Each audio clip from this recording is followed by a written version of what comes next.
Welcome to the highest vocation. Considering this is morning 1 of 77 mornings,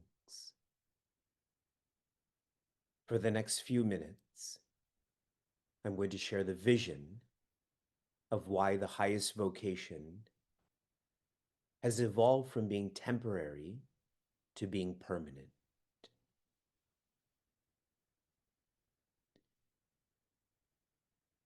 When I was living in the ashram, our very first class was at 5:30 a.m. And because of this, we had to wake up at 4 a.m. And because of this, we had to sleep at 10 p.m.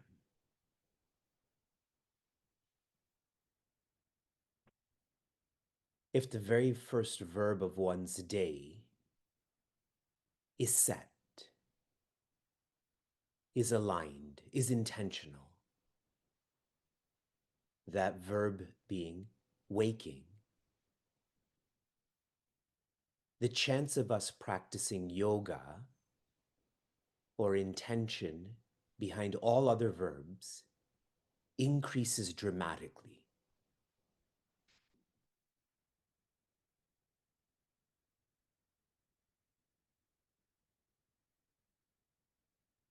The second reason for this evolution in the highest vocation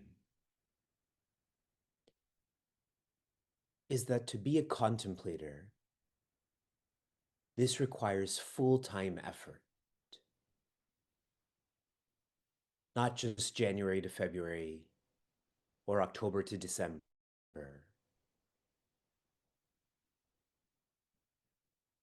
but day by day by day, every day, putting in effort to change one's identity. And finally, to go beyond identity to infinity. Identity itself implies smallness.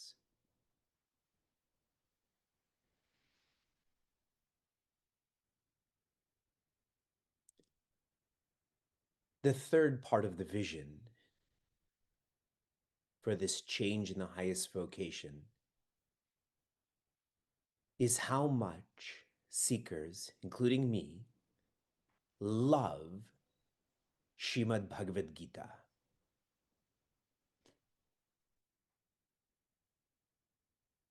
Hundreds of us journeyed through each chapter, each verse, and reviewed this multiple times in multiple ways.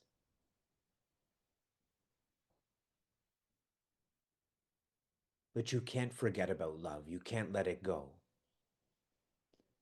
You simply want to experience this more. And so in the highest vocation, we are going to journey through every chapter, every verse, with my eyes closed, your eyes closed, for us not to just have intellectual clarity, but experiential clarity of Srimad Bhagavad Gita.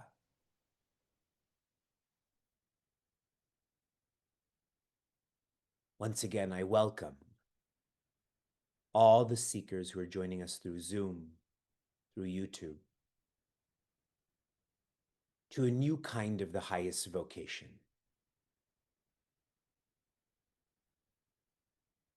And the reason why the highest vocation is now new is to encourage us to be more intentional, to encourage us to invest more effort, and to encourage us to have experiential clarity.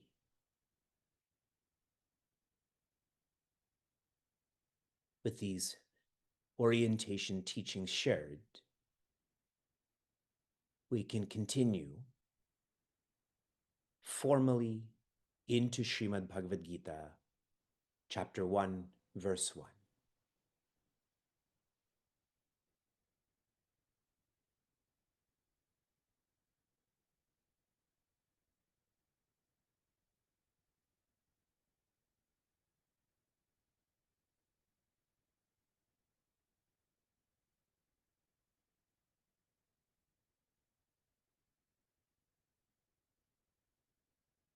If you were to ask yourself,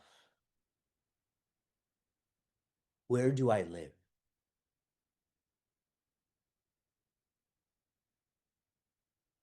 Our reaction would be to say, I live in Pittsburgh.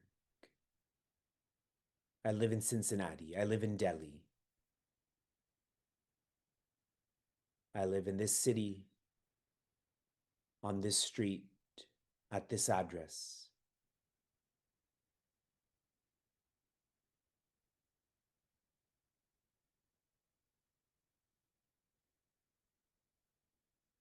That would be our reaction.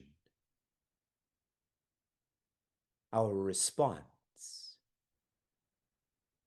if we paused,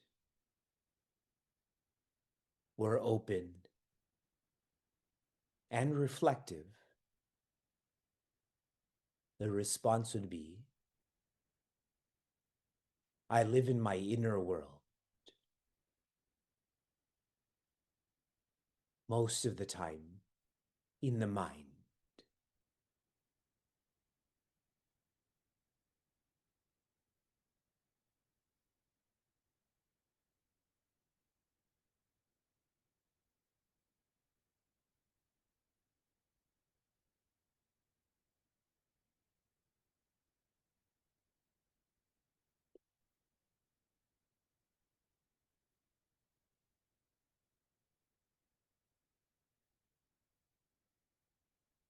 This residence in the inner world or mind is described as the Dharma Kshetra.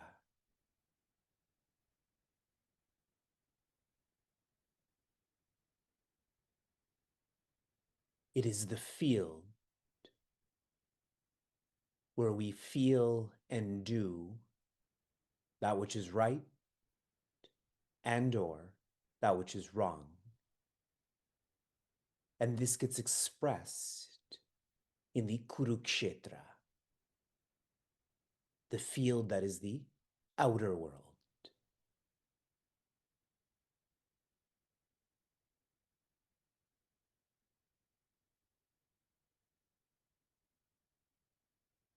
Shared differently, it is the intellect and mind that expresses through the breath and body,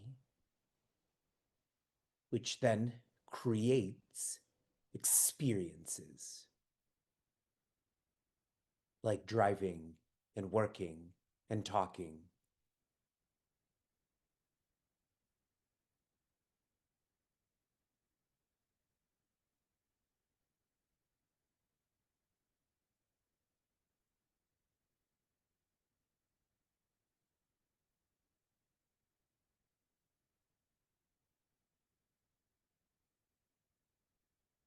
And so all of the joy and sorrow in our lives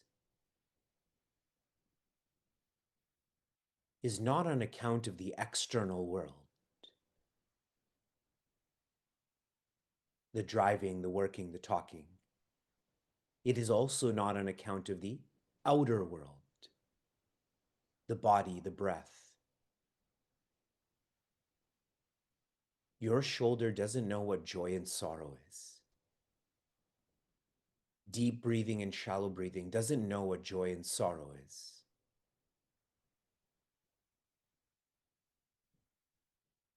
It is the inner world that is the reason for the source of me being an escapist or me embracing challenges, responsibilities, etc.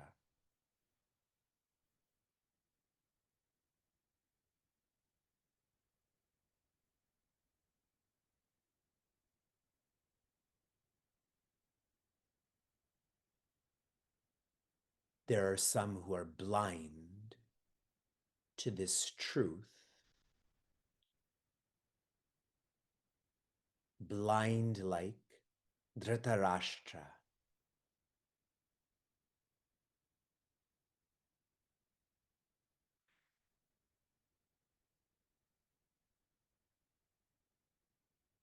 Dhritarashtra means the one who is attached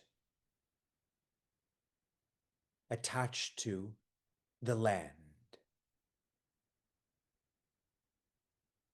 Shared differently, he's living for position.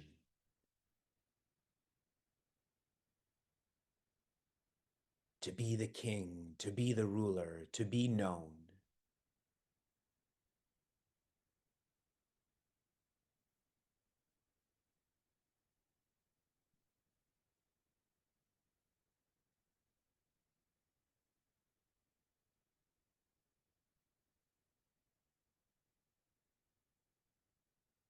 Attachment implies that one is small. And so, relatedly, this smallness expresses through the outer world into the external world as small heartedness.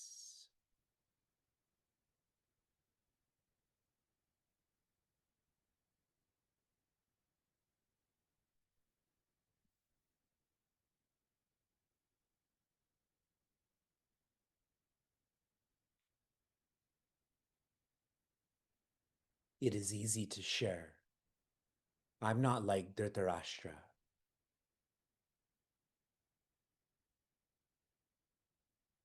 But am I?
Shanti, Shanti, Shanti.